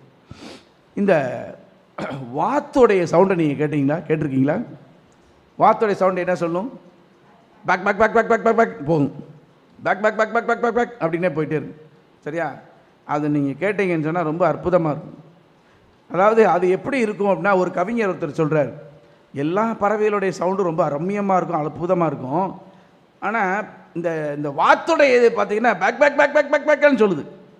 அப்போ அது நம்மளுக்கு எப்படி இருக்குன்னா, அந்த குளத்தில் மீன் இல்லை, இந்த குளத்தில் மீன் இல்லை, இது சரியில்லை, அது சரியில்லை அப்படின்னு என்ன பண்ணுதான், முறுமுறுத்துக்கிட்டே இருக்கான். அதனால தான் அது பேக்கு பேக் பேக் பேக் பேக்கில் போயிட்டு இருக்குது. அதான் காரணம். இன்னும் ஒரு சில பேர் என்ன சொல்லுவாங்க அப்படின்னா, அந்த மாதிரி இருக்கிறவங்கள என்ன சொல்லுவாங்களாம், அதெல்லாம் வாத்தோட கம்பேர் பண்ணி ஒரு வார்த்தையை சொல்லுவாங்க. என்ன சொல்லுவாங்க? அவன் சரியான வாத்து மடையன் அப்படின்வாங்க. சரியா? வாத்து. நானும் என்னுடைய மனைவியும் எங்களுடைய வண்டியில் வாகனத்தில் ட்ராவல் பண்ணி போயிட்டு இருந்தோம். அப்போ இதே பிரசங்கத்தை தான் நான் இங்கிலீஷ் சர்ச்சில் ஆங்கில திருச்சபையில் பேசணும். அப்போ நான் அப்படியே தியானிச்சுக்கிட்டே வரேன், பின்னாடி அவங்க உட்காந்துட்டே வர்றாங்க. அப்போ ரோட்டில் பார்த்தீங்கன்னா திடீர்னு வாத்து அப்படி பேக் பேக் பேக்குன்னு கிராஸ் பண்ணி போச்சு. அப்போ நான் சொன்னேன், பார்த்தியா எவ்வளோ மோட்டிவேஷனல் ஆப்ஜெக்ட் ஆண்டவர் காமிக்கிறார் பாரு அப்படின்னு சொன்னேன். பறவைகளிடத்துல நீ கற்றுக்கொள்ளலாம் அப்படின்னு. அவளும் சொன்னான். என்ன சொன்னா, இந்த வாத்தில் என்ன வாத்து தெரியுமா? என்ன வாத்து அப்படின்னு. அது கறி வாத்து அப்படின்னு. அதாவது கறி வாத்து என்ன அப்படின்னா, நல்ல மேய்ச்சல் கொண்டு போவாங்களாம், நல்ல மேய்ச்சி நல்ல கொழுக்குள்ள வந்தவொடனே அறுத்துருவாங்க. அது மாதிரி தான் சாத்தானும் என்ன செய்கிறாங்க, நல்ல மேய்ச்சலில் கொண்டு போய் விடுறானோ, நல்லா இதை சாப்பிடு அதை சாப்பிடு கண்கள் காய்ச்சி நல்ல இச்சைகளை நீ அனுபவி அப்படின்றான். கடைசியில் பார்த்தோம்னா கறி வாத்து. பறவைகளிடத்துலேருந்து கற்றுக்கொள்ள வேண்டிய விஷயம் நிறைய இருக்குது. இங்கே குருவிகளுக்கு நம்ம கற்றுக்கொள்கிறோம், நிறைய பாடங்களை நம்ம படிச்சிருக்கிறோம். ஆலயத்துக்கு வரும்போது நம்முடைய குணக்கேடுகள் மாறுமா? அடுத்த ஒரு கேள்வி. ஆலயத்துக்கு வரும்போது நம்முடைய குணக்கேடுகள் மாறுமா? Yes, it will change. தாவீதுக்கு பார்த்தீங்கன்னு சொன்னால் சங்கீதம் 73 என்ன நடக்குது பாருங்கள். சங்கீதம் 73 அவர் சொல்கிறார், அவருக்கு என்ன குணக்கேடுகள் இருந்துச்சுன்னு சொன்னால், 3வது வசனம் படிங்க பாப்போம்.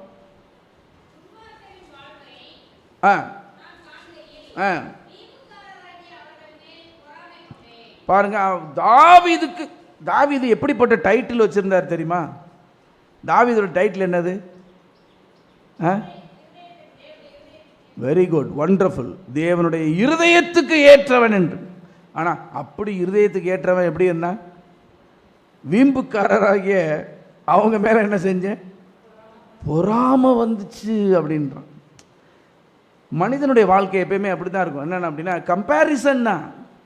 எல்லாம் ஒருத்தர் என்ன செய்கிறது? கம்பேர் பண்ணிக்கிட்டே இருக்கிறது லைஃப்பில். ஒரு அட்வர்டைஸ்மெண்ட் வரும், அந்த காலத்தில் வரும், ரின் அப்படின்னு ஒரு சோப்பு, அதை பற்றி அட்வர்டைஸ்மெண்ட் என்ன வரும் அப்படின்னா, உன்னுடைய சட்டை விட என்னுடைய சட்டை பளபளப்பாக இருக்கு. அதே மாதிரி எப்பயுமே வாழ்க்கை என்னன்னா, ஒரு அப்படியே கம்பேர் பண்ணிக்கிட்டே இருக்கிறது, அது நிம்மதியாகவே இருக்காது. நான் தான், நீ தான், அவன் தான். Yes, unique. Everybody are unique and everybody are beautiful. We are made in the image of God. அப்போ ஒருத்தர் நம்ம கம்பேர் பண்ணி ஒன்றுமே இல்லை. அவர் என்ன மாதிரி கம்பேரிசன் எப்படி போச்சுன்னு பார்த்தீங்கன்னா, அது அப்படியே பாருங்கள், அவர் அப்படியே அவருடைய வாழ்க்கையிலே வாழ்ந்துக்கிட்டு இருக்கிறார். தாவீது தன்னுடைய வாழ்க்கையை வாழ்கிறத விட்டுவிட்டு அவங்களையே பார்த்துட்டு அவங்களுக்கு ப்ரேயர் கூட பண்ணுறதில்ல, அதுக்குள்ளே எல்லாமே கிடச்சிது. எப்படி இருக்குது யோசிச்சு பாருங்கள். when somebody else around us are flourishing like anything and you know very well that they are all what, ரொம்ப ஒரு தீங்கானவங்க, ரொம்ப பொல்லாத காரியங்களை செஞ்சுட்டு இருக்காங்க, ஏமாற்றி பிழைக்கிறாங்க அப்படின்னு இருந்தாலும் கூட they are flourishing like anything. அப்போது நம்மளுக்கு என்ன செய்யுது பாருங்கள், நான் என்ன செய்கிறேன் அப்படின்னு சொல்லி பார்க்கும்போது, ஐயோ நான் டெய்லி சாகுறேனே, டெய்லி பாதிக்கப்படுறேனே, நான் உண்மையாக இருந்து என்ன பிரயோஜனம் அப்படின்னு புலம்பி தவிக்கிறார். பாருங்க 14th verse படிங்க. நாள்தோறும் நான் பாதிக்கப்பட்டும் காலைதோறும் தண்டிக்கப்பட்டும் இருக்கிறேன் அப்படின்னு சொல்லும் பொழுது, இது என்ன பண்ணுறாரு, அதான் ஆராய்ச்சி செய்கிறது. பாருங்கள், ஆராய்ச்சி 16th verse படிங்க. ஆராய்ச்சி செய்கிறார். என்ன பண்ணுறாரு, இதை அறியும்படிக்கு என்ன பண்ணேன், யோசித்து பார்த்தேன். அப்போ தான் அங்கே ஸ்டெப் எடுத்து வைக்கிறார். எங்கே போகிறாரு, தேவனுடைய பரிசுத்த ஸ்தலம் ஆலயத்துக்குள்ளாக போகும்போது தான் அவருக்கு ஆன்சர் கிடைக்குது. பாருங்கள், நிறைய முடிச்சுகள், தலைக்குள்ளே இருக்கக்கூடிய முடிச்சுகள் எல்லாம் அவிழ்க்கப்படுகிறது. Life is clear when the truth comes into us. சத்தியத்தை நீங்கள் அறிவீர்கள், சத்தியம் உங்களை விடுதலையாக்கும். ஏன் உங்களுக்கு இப்படி நடக்குது அப்படி நடக்குதுன்னு சொன்னால், அவர் கண்டிப்பாக அவர் சொல்லிட்டார். என்ன சொன்னார், பரிசுத்தலத்தில் நுழைஞ்ச உடனே அவர் தெரியுது. 17வது வசனம் படிங்க பார்ப்போம். அவர்கள் முடிவை கவனித்து உணரும் அளவும் பார்வைக்கு விசனமாக இருந்தது. நிச்சயமாகவே நீர் அவர்களை சறுக்கலான இடம், பணம் இன்னைக்கு சறுக்கலான இடம். தயவு செய்து பிள்ளைகளே, வாலிபர்களே, பணத்தில் மேல் உங்கள் நம்பிக்கை வைக்காதிருங்கள், சொத்துக்கள் மேல் உங்கள் நம்பிக்கை வைக்காதிருங்கள். கர்த்தர் பேரில் பற்றுதலாக இருக்கிற மனுஷன்தான் பாக்கியவன். கர்த்தரை தன் நம்பிக்கையாக கொண்டிருக்கிற மனுஷன்தான் பாக்கியவன். அப்போ அதெல்லாம் யோசிச்சுட்டு கடைசியில் என்ன சொல்கிறாரு அப்படின்னா, ரொம்ப ஒரு பீஸ்ட் மாதிரி ஆகிட்டார். பாருங்கள், வசனம் 22 பாருங்கள், இப்படி இந்த பொறாமை நம்மளை எப்படி மாற்றுதுன்னு பாருங்களேன். 22வது வசனம், காரியம் அறியாத மூடன், ஐ வாஸ் ஃபூல். நீங்கள் யோசிச்சு பாருங்கள், உங்களுக்கு எத்தனை பேருக்கு பொறாமை என்று உணர்வு வந்திருக்குது. அப்படி வரும்போது நீங்கள் நேராக போய் கண்ணாடியில் போய் பாருங்கள். பார்த்தீங்கன்னா உண்மையிலே ஒரு மிருகம் போல தான் இருக்கும். சரியா? எஸ். ஆனாலும் பாருங்கள், நான் எப்படி இருக்கிறேன், வாட் இஸ் மை ஃபேட். 23வது வசனம் பாருங்கள். ஆனாலும் நான் எப்பொழுதும் உம்மோடு இருக்கிறேன், என் வலதுகையை பிடித்து தாங்குகிற. இதை விட வேற என்ன ஆசீர்வாதம்? பரலோகத்தில் உண்மை இல்லாமல் எனக்கு யார் உண்டு, பூலோகத்தில் உண்மை தவிர எனக்கு வேறு விருப்பம் இல்லை அப்படின்னு சொல்லிட்டு அப்புறம் சொல்லி முடிக்க. அதாவது அவருடைய பொறாமை குணம் ஒழிந்தது என்று நம்ம பார்க்கணும். அது மாதிரி என்னென்னா, see, church, it is not the building, it is not the building, but it is the building. இது என்ன புரியுது உங்களுக்கு? It is not the building, but it is building. அப்படின்னா it is not the buildingனா அது நவுன் கிடையாது. It is the verb that is needed. It is building each other. It is building the life. நம்ம சின்ன பிள்ளைகளை பாட்டு படிப்போம், building of the temple, building of the temple. பாடுறீங்களா அந்த பாட்டு? Building of the temple of the Lord. Oh brother will you help me, sister will you help me. Building of the temple of the Lord. ஒருவர் கட்ட வேண்டும். It is the building of the family, it is the building of the fellowship, it's a building of the relationship அப்படின்றத நம்ம பார்க்கணும். ஏன்னா அவர் Lord is greater than the temple. எருசலேம் தேவாலயத்தை யூதர்கள் அது பெருசு இது பெருசு அப்படின்னு ரொம்ப அப்படியே தான் அழிஞ்சு போயிடுச்சு. ஆண்டவர் என்ன சொன்ன, அதை நான் டெமாலிஷ் பண்ணி 3 நாளில் கட்டுவேன் அப்படின்ட்டு. See, God is telling about the relationship with him. Yes. Why it is so glorious? Why Jerusalem temple is glorious? Because the glory of the Lord fills the church. Shekinah, அவருடைய Shekinah ஆலயம் முழுவதுமாக நிரம்பி இருந்தது. அதான் அப்படின்னு பார்க்கணும். இன்னும் என்னென்னு பார்த்தோம்னா, சர்ச்சுக்கு போகிறனால என்ன நன்மைகள் அப்படின்னு சொல்லி பார்க்கும் பொழுது 2 பேர் சர்ச்சுக்கு போனாங்க. ஒருத்தர் தான் என்ன பண்ணா அப்படின்னா, ஆண்டவரே பாவியா என் மேலே கிருபையாயிரும். இப்போ கர்த்தருக்கு பயப்படுகிறவர்கள் மேல் என்னென்னா அவருடைய கிருபை என்ன செய்யுமா, சூழ்ந்து கொள்ளும் அப்படின்னு சொல்லி பார்க்கணும். தேவன் என்ன செய்கிறாருன்னா, பெருமை உள்ளவனுக்கு என்ன செய்கிறாராம், எதிர்த்து நிற்கிறாராம். தாழ்மை உள்ளவருக்கு கிருபையை அளிக்கிறார். அப்போ பாவியா என் மேலே கிருபையாருன்னு சொல்லி அவன் போய் அங்கே கதறி அழும்பொழுது God showered plenty of mercy to him. Plenteous of mercy was given to him.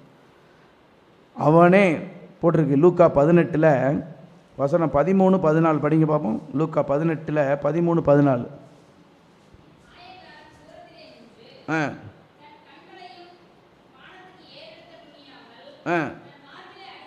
பழகுறோமோ என்ன செய்யணும், அவங்களுடைய குணம் நம்மள்கிட்ட இருக்கணும். தகப்பனோட அவன் பழகுனான மூத்த குமாரன், தகப்பனுடைய குவாலிட்டி என்ன அப்படின்னா, என் இளையகுமாரன் வர்றான், எவ்வளவு பாவியாக இருக்கிறான், ஆனாலும் அவனை நான் என்ன செய்கிறேன், the unconditional love, he just runs toward, ஓடி போய் அவனை இருகமா கட்டிப்பிடிச்சு அன்பு, அன்பு சகலத்தையும் தாங்கும், அன்பு சகலத்தையும் தாங்கும். அன்கண்டிஷனல் லவ், மன்னிக்கக்கூடிய அந்த மனதுருக்கம் அந்த பிதாவின் இடத்துல இருந்தது. ஆனால் அந்த மூத்த குமாரத்தில் மன்னிக்கக்கூடிய குணம் இல்லை. இன்றைக்கி நம்மளுக்கு அந்த குணம் வேணுமா வேணாமா? குடும்பத்தில் மகிழ்ச்சியும் சந்தோஷமும் சமாதானம் வரணும்னா மன்னிக்கக்கூடிய, எப்படின்னா ஒருவர் எப்படி இருக்கணுமா, தயவாயும் உருக்கமாயும் கிறிஸ்து எப்படி மன்னித்தாரோ அப்படியாக நாம் என்ன செய்ய வேண்டும், மன்னிக்க வேண்டும் என்று சொல்லுது. மூத்த குமாரனை போல நம்ம இருந்தோம் அப்படின்னு சொன்னால், பரிசேயனை போல நம்ம இருந்தோம்னு சொன்னால் வெளிப்புறமான வேஷமாக இருக்கும்.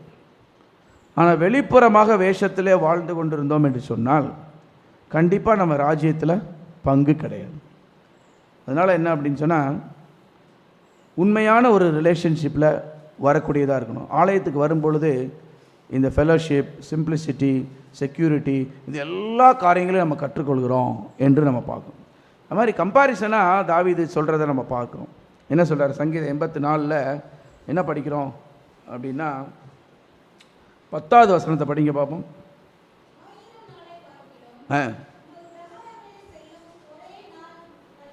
வேறு இடங்கள் எல்லா இடங்களையும் நம்ம ஸ்பெண்ட் பண்ணிட்டோம். நம்முடைய வேலை ஸ்தலங்கள், நம்முடைய கேளிக்கை விடுதிகள், ரெஸ்டாரண்ட் போகும்போது எத்தனை பேர் ஜாலியாக இருப்பீங்க, ஹாப்பியாக இருப்பீங்க. அம்மாவோட சமையல்லேருந்து ஒரு நாள் ரிலீஃப்டா அப்படின்னு ரெஸ்டாரண்ட் போகும்போது எத்தனை பேர் சந்தோஷமாக இருப்பீங்க இல்லையா? நல்ல எண்ணெய், நல்ல காரம், நல்ல உப்புலாம் போட்டு நல்ல டேஸ்ட்டாக கொடுப்பாங்க. ஆனால் அதோட ரிசல்ட்டை பார்த்த உடனே தான் அதுக்கப்புறம் தான் தெரியும் அம்மா சமையல் பெட்டர்னு. சரியா? வீட்டுக்கு வந்த பிறகு தான் தெரியும், ஐயோ அம்மா அப்படின்னு சொல்லி பிடிக்கும்போது தான் தெரியும். 1000 நாளை பார்க்கிலும், when you spend time with elsewhere other than the church premises, சந்தோஷம் மாதிரி தெரியும், ஆனால் உண்மையான நிலையான சந்தோஷம் இல்லை அப்படின்னு பார்க்குறேன். என்ன போட்டிருக்கு அப்படின்னா 1000 நாட்களை பார்க்கிலும், என்ன போட்டிருக்கு, 1000 நாளை பார்க்கிலும், 1000 நாளை பார்க்க உமது பிரகாரங்களில் செல்லும் ஒரே நாள், ஒரே நாள். அந்த நாள் இந்த நாளாக இருக்கணும். ஏன்னு சொன்னால் ஆண்டவர் சொல்கிறாரு, இன்றே ரட்சணிய நாள், today is the day of salvation. இதை நம்ம இன்னும் போஸ்ட்போன் பண்ணி போகக்கூடாது. கர்த்தருடைய வார்த்தை நம்ம கேட்போம் என்று சொன்னால் இருதயத்தை நம்ம என்ன செய்யக்கூடாது, கடினப்படுத்தக்கூடாது அப்படின்னு சொல்லி நம்ம பார்க்கணும். இன்னும் பார்த்தீங்கன்னு சொன்னால் சங்கீதக்காரன் தாவீது சொல்கிறாரு, ஆகாமிய கூடாரங்களில் வாசமாக இருப்பதை பார்க்கிலும் என் தேவனுடைய ஆலயத்தின் வாசப்படியில் பாருங்க, வாசப்படியில் கூட நான் உட்காந்துக்கிறேன் அப்படின்றார். வாசப்படியில் காத்திருப்பதையே நான் தெரிந்து கொள்வேன் என்று சொல்கிறத நம்ம பார்க்குறோம். இன்னும் ஒரு விஷயத்தை நம்ம பார்க்கணும். என்ன அப்படின்னு சொன்னால், ஆலயத்துக்கு வந்தோம் அப்படின்னு சொன்னால் முக்கியமாக என்ன பார்க்கணும்? ஆமாம்மா, குருவி பறந்துச்சு, பார்த்தேன், ரைட்டு. இப்போ குருவி பறக்கிறது இல்லை. ஆனால் என்ன தெரியுமா, ஒருவேளை நம்ம பவர் பாயிண்ட்டோ இல்லை இது போடும்போதோ அங்கே குருவிலாம் வருமா இல்லையா? நேச்சர் டாக்கு, ஃபியூச்சர் டாக்லாம் வருமா இல்லையா? எஸ். ஸோ டைரெக்டாக கொண்டு வர முடியாட்டி நம்ம வந்து விஷுவல் எய்ட்ஸ் மூலமாக கொண்டு வந்துடுறாங்க மக்கள். அது மட்டும் இல்லை, ரொம்ப முக்கியமாக ஒரு அனுபவம் வேணும். ஆலயத்துக்கு வரும்போது ரொம்ப முக்கியமான ஒரு அனுபவம். அது என்ன அப்படின்னு சொன்னால், ஏசாயால 6வது அதிகாரத்தை எடுத்து வச்சுக்கோங்க. அங்கே ஒரு அற்புதமான ஒரு அனுபவம் நடக்குது. என்ன நடக்குது அப்படின்னு சொன்னால், 1வது வசனத்தை படிக்க பார்ப்போம். ஏசாயா 6.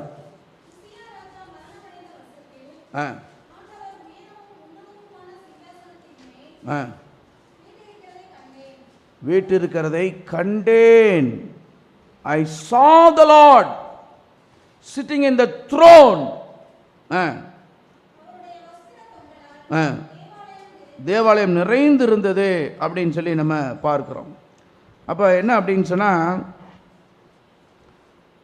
ஏசாயா வந்து ஆலயத்துக்கு போகும்போது அவர் என்ன பார்க்குறார் அப்படின்னா, தேவனை பார்க்கிறார், தேவனை தரிசிக்கிறார் என்று பார்க்க. நம்ம வந்து ஆலயத்துக்கு வந்துட்டு நம்ம தேவனை பார்க்கவில்லை என்று சொன்னால் அது வேஸ்ட். ஏன் அப்படின்னு சொன்னால், தேவனை நான் வந்து ஃப்ளவரை பார்த்தேன், பாட்டு பாடுறதை ரசித்தேன், அவங்கள பார்த்தேன், இவங்கள பார்த்தேன், எல்லாத்தையும் பார்த்தேன், முக்கியமானது பார்க்கலையே. என்ன முக்கியமானது? தேவனை தரிசித்தேனா, தேவனை தரிசித்தேனா. அப்போ என்ன செய்கிறார்? தேவனை தரிசித்தா என்ன நடக்கும் தெரியுமா? தேவனை தரிசித்தோம் என்பதற்கு என்ன ஆதாரம் தெரியுமா? என்ன ஆதாரம் அப்படின்னா, பாருங்கள், பேதுரு இயேசு கிறிஸ்துவ அங்கே அவருடைய அற்புதத்தை பார்க்குறான். அற்புதம் பார்த்த உடனே என்ன செய்யறான் அப்படின்னா, தேவனை என்னை விட்டு அகன்று போங்கன்றான். ஏன் நான் சொல்கிறேன், நான் பாவியான மனுஷன், நான் பாவியான மனுஷன், எனக்கு பரிசுத்தமே கிடையாது அப்படின்னு சொல்லிட்டு தன்னுடைய நிலைமையே அவன் உணர்ந்து பார்க்கிறான்.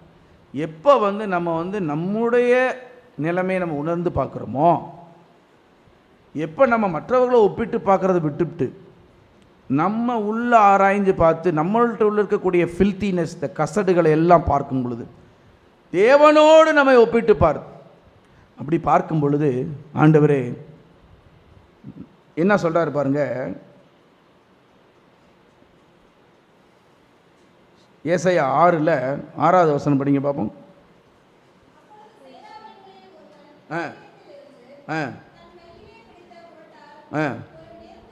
ஒரு நெருப்பு தழலை எடுத்து என்னிடத்தில் பறந்து வந்து வாயை தொட்டான். தொட்டு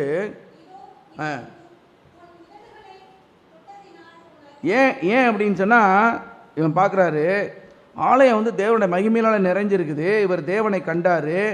தேவனை கண்ட உடனே என்ன அப்படின்னு சொன்னால், 5வது வசனம் படிங்க பார்ப்போம். அப்பொழுது நான், ஐயோ நான் அதமானேன், ஐ ஆம் டன், முடிஞ்ச வாழ்க்கை. ஏன்னா நான் பரிசுத்தமே இல்லாத ஒரு பாவி, தேவனை நான் பார்த்துட்டேன். தேவனை நான் பார்க்கும்போது யாரும் உயிரோடு இருக்க முடியாது, அந்த மாதிரி ஒரு பயம். ஐயோ இவ்வளோ நான் அசுத்தமானவன் அப்படின்னு சொல்லி அவர் சொல்கிறத பாருங்க. அப்பொழுது நான் ஐயோ அதமானேன், நான் அசுத்த உதடுகள் உள்ள மனுஷன், அசுத்த உதடுகளில் உள்ள ஜனங்களின் நடுவே என்ன செய்கிறேன்? வாசமாய் இருக்கிறவன், சேனைகளின் கர்த்தராய ராஜாவே என் கண்கள் கண்டதே. Did you see the Lord? Did you see the Lord? யார் நம்ம வந்து தன்னை தாழ்த்துகிறோம், ஆண்டவரே அப்படின்னு சொல்லி வெறுமையாக்குறோம். ஏசாயா தன்னை வெறுமையாக்கினவராக என்ன செய்தார் அப்படின்னா, ஆண்டவரை தரிசித்ததை பார்க்கணும். Create in me a clean heart, சுத்தமுள்ள இருதயத்தை என்னிலே சிருஷ்டி ஆண்டவரே, நிலைவரமான ஆவியை தாருங்க ஆண்டவரே, பரிசுத்த ஆவியானவருடைய சமூகத்திலேருந்து என்னை தள்ளாமலும். அப்படி ரட்சணித்தின் சந்தோஷத்தை எனக்கு திரும்பவும் கொடுங்க அப்படின்னு சொல்லி ஆலய பிரகாரில் வந்து நம்ம கெஞ்சும் பொழுது ஆண்டவர் சுத்த இருதயத்தை கொடுக்குறார். சுத்த இருதயம் உள்ளவன் என்ன செய்வானா? தேவனை தரிசிப்பான். Blessed are the pure in heart, for they shall see God அப்படின்னு சொல்லி பார்க்க. அப்புறம் அசுத்த உதடு உள்ளவனாக இருக்கிறேன், நான் என்ன செய்ய முடியும் அப்படின்னு வந்து நிற்கும் பொழுது God gives responsibility. என்ன ரெஸ்பான்சிபிலிட்டி கொடுக்குறாரு தெரியுமா? பாருங்கள், அதுதான் அந்த சேராபீன்கள் வந்து பலிபீடத்துலேருந்து நெருப்பு எடுத்து வந்து வைக்கிறாங்க. இது ஆண்டவருடைய ஒரு வார்த்தை. ஆண்டவருடைய வார்த்தை நம்மை புடமிடுகிறது. ஆண்டவருடைய வார்த்தையை 7 தடவை புடமிடப்பட்டது. அந்த அற்புதமான வார்த்தைகள் நம்ம மேலே வரும் பொழுது நாம் எப்படி இருப்போம் அப்படின்னா, நம்முடைய பாருங்கள் 7வது வசனம் படிங்க. ஏசாயா 6:7. அதனால் என் வாயை தொட்டு, இதோ உன் உதடுகளை தொட்டதினால் உன் அக்கிரமம் நீங்கி உன் பாவம் நிவிர்த்தியானது என்றான். When you come to the church and if your sins are not washed away, if you have not seen the Lord and if your sins have not washed away, then it is a mechanical life. வர்றேன் போகிறேன், வர்றேன் போகிறேன், அவ்வளோதான். There is no real joy or happiness. So என்ன அப்படின்னா, ஆலய பிரகாரங்களில் வந்து வாஞ்சையோடு வந்து கவனமாக வந்து இந்த சிட்டுக்குருவிகள் எல்லாம் பார்த்து, தகவலான் குருவி, அடக்கலான் குருவி எல்லாத்தையும் பார்த்துட்டு கடைசியில் தேவனை பார்க்காமல் போய்விட்டால், அப்போ தேவனை பார்க்குறான். இந்த ஆயக்காரன் வந்து தேவனை பார்க்குறான், சொல்கிறான், ஆண்டவரே நான் பரிசுத்தத்தில் குறைவுள்ளவனாக இருக்கிறேன் அப்படின்னு சொல்லி தன்னை உடைத்து நொறுங்குண்ட மனதோடு வரும் பொழுது அங்கே தேவன் என்ன செய்கிறார்? அந்த சேராபீன்கள் என்ன செய்கிறாங்க? இந்த லைவ் கோல் அதை எடுத்து வந்து வாயில் வைக்கிறாங்க. அசுத்த உதடுகள், பாவ உதடுகள். அப்போ அதுலேருந்து வரக்கூடிய அவுட்புட் எல்லாம் பாவமாக தான் இருக்கும். அப்போ அது வைக்கும் போகும்போது நம்முடைய அக்கிரமம் நீங்கி ஆண்டவர் என்ன செய்கிறாரு? சங்கீதம் 103 நம்ம படிக்கிறோம். என்ன படிக்கிறோம் அப்படின்னா, அவர் உன் அக்கிரமங்களை எல்லாம் மன்னித்து, அப்புறம் உன் நோய்களை எல்லாம் குணமாக்கி, உன் பிராணனை அழிவுக்கு விலக்கி மீட்டு, கிருபையினாலும் இரக்கங்களினாலும் முடிசூட்டி, நன்மையினாலே திருப்தியாக்குகிறார். அப்புறம் எப்படி ஆகுது? அங்கே ஒரு பறவை வருது. என்ன பறவை? கழுகுக்கு சமானமாய் உன் வயது திரும்ப வாழ வயது போல் ஆகிறது. நம்ம இங்கே பார்க்குறோம் என்னென்னா, உன்னோட அக்கிரமம் நீங்கி நீ சுத்திகரிக்கப்பட்டாய், உன் பாவம் நிவிர்த்தியானதுன்னு ஆண்டவர் சொல்கிறார். Your sins are washed away, you are forgiven அப்படின்னு சொல்லும்போது பாருங்கள், அவனே நீதிமானாய் வீட்டிற்கு சென்றான்ற மாதிரி ஏசாயாவும் அப்படி ஒரு ஃபீல் வருது. அதுக்கப்புறம் ஆண்டவர் கேட்குறார் ஒரு கேள்வி. 8வது வசனத்தை பாருங்கள். யாரை நான் அனுப்புவேன்னு கேட்குறாரு. அப்போ யாரை நான் அனுப்புவேன், என்னது யார் நமது காரியமாய் போவான்னு சொல்லும்போது ஆண்டவருக்கு இப்போ சொல்கிறாரு, ஏசா என்ன சொல்கிறார்? இதோ அடியேன் இருக்கிறேன், என்னை அனுப்பு ஆண்டவரே அப்படின்னு சொல்லி. Are you ready for the responsibility? Are you ready? என்னை பலப்படுத்துகிற கிறிஸ்துவினாலே எல்லாவற்றையும் செய்ய எனக்கு பலன் உண்டு அப்படின்னு சொல்லிட்டு நம்ம என்ன செய்யணும் அப்படின்னா, ஆலய பிரகாரத்தில் வர்றோம். இந்த காரியங்களையெல்லாம் நம்ம பார்த்துருக்குறோம். சங்கீதம் 84 உங்களுக்கு ரொம்ப ஒரு பாடமாக இருக்க வேண்டும். கடைசியாக ஒரே ஒரு வசனத்தை வாசனை முடிக்க போகிறோம். என்ன அப்படின்னா, இப்போ நான் வந்து அடுத்த வாரம் வர்றேன்னு வச்சுக்கோங்க. போன வாரம் என்ன பிரசங்கம் பண்ணோம் அப்படின்னா எத்தனை பேர் தெளிவாக சொல்லுவீங்க? கரெக்டாக சார், சங்கீதம் 84 நீங்கள் எடுத்தீங்க அப்படி சொல்லுவீங்களா? சரி, அடுத்த வாரத்தை சொல்லுவீங்க. இன்னும் 2-3 வாரம் கழித்து வந்தால் லேட்டாக ஒரு சில பேர் சொல்லலாம், ஒரு சில பேர் சொல்ல மாட்டீங்க. 2 வருஷம் வந்து கேட்டால், 2 வருஷம் கழித்து கேட்டால் சுத்தமாகவே ஞாபகத்தில் இருக்காது இல்லையா? இப்போ உங்களுக்கு ஞாபகத்தில் வைக்கிற மாதிரி ஒரு டிப்ஸ் சொல்லணும். அதாவது ஒரு ஸ்திரீ இருந்தாங்க. அந்த ஸ்திரீக்கு வந்து என்னென்னா வயது சென்றவளாக இருந்தாங்க. ஆனால் ஆலய பிரகாரத்தில் ரொம்ப வாஞ்சையுள்ளவங்க. சொல்லும்போதே அங்கே ஆன்சர் வந்துடுச்சு. அண்ணா சிஸ்டர் சொன்னாங்க 80 வயசுன்னு சொன்னாங்க. ஆனால் வேதாகம் சொல்கிற டீட்டெயில் தான் கரெக்டாக இருக்கும் இல்லையா? ஆமாம், சிஸ்டர் சொல்கிறத நம்ப முடியாது. லூக்கா 2வது அதிகாரம் வசனம் 36லேருந்து 38 படிங்க பாப்போம். அவங்க ஆலயத்தில் எவ்வளோ வாஞ்சையாக இருந்தாங்க அப்படின்னு பார்க்கணும். ஆ ஆ ஆ ஆ 7 வருஷம் தாங்க அவங்க ஃபேமிலி லைஃபே, 7 வருஷம்தான். அதுக்கப்புறம் அவங்களுக்கு இன்னொரு டைட்டில் என்னென்னா விதவை. நீங்கள் விதவையோட வாழ்க்கை பார்த்தீங்கன்னா விதர்ட் லைஃப், காய்ந்து போன சருகு மாதிரி தான். எஸ், ஆனாலும் சொல்லுங்கள் படிங்க. அதிக வயசு, பலவீனம் பாருங்கள், பலவீனம், அதிக வயசு. இப்போ வயசு சொல்லுங்கம்மா. இப்போ கரெக்டாக 84 வயது. சரியா, ஏறக்குறைய 84 வயது அப்படின்னு சொன்னால் இந்த ஆலய பிரகாரத்தில் எவ்வளோ வாஞ்சையாக இருந்திருக்கிறாங்க. அவங்க என்ன செஞ்சாங்கன்னு பாருங்கள். தேவாலயத்தை விட்டு நீங்காமல் இரவும் பகலும் உபவாசித்து ஜெபம் பண்ணி ஆராதனை செய்து கொண்டிருந்தாங்க. அவங்க வந்தவங்களுக்கு என்ன சொல்லிட்டு இருந்தாங்க தெரியுமா? She was telling the love of God. லூக்கா 2:36லேருந்து 38 வரை படிச்சிட்டிங்களா? அவளும் அந்நேரத்திலே வந்து நின்று கர்த்தரை புகழ்ந்து எருசலேமிலே மீட்புண்டாக காத்திருந்த யாவருக்கும் அவரை குறித்து பேசினாள். Active member of the church. இங்கே இந்த சர்ச்சிலே ரொம்ப அதிகமான வயசுள்ளவங்க யாருன்னு தெரியல எனக்கு.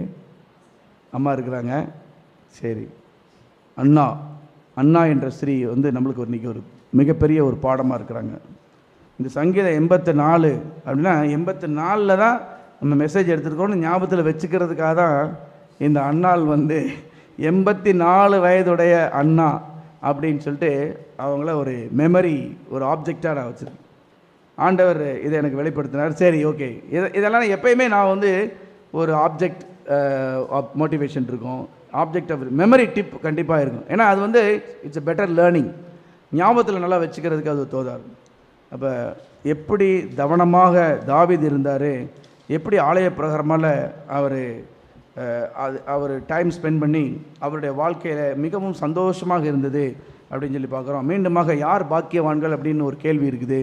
அதில் சங்கீதம் 84:4வது வசனம் என்ன சொல்கிறது அப்படின்னா, உம்முடைய வீட்டில் வாசமாக இருக்கிறவர்கள் பாக்கியவான்கள். அவருடைய அடையாளம் என்ன அப்படின்னா, எப்பொழுதுமே என்ன செய்வாங்க, துதித்து கொண்டே இருப்பாங்க.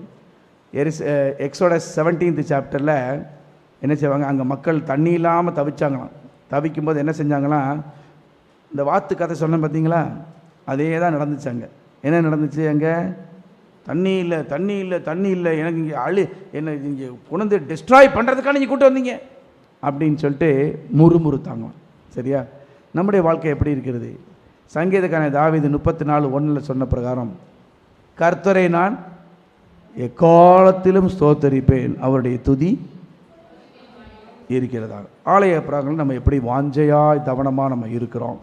அப்படி வரும்போது என்னென்ன பெனிஃபிட்ஸ் நம்மளுக்கு கிடைக்குது, என்னென்ன ஆப்ஜெக்ட் லெசன்ஸ் எல்லாம் ஆண்டவர் நம்மளுக்கு டீச் பண்ணியிருக்கிறாரு.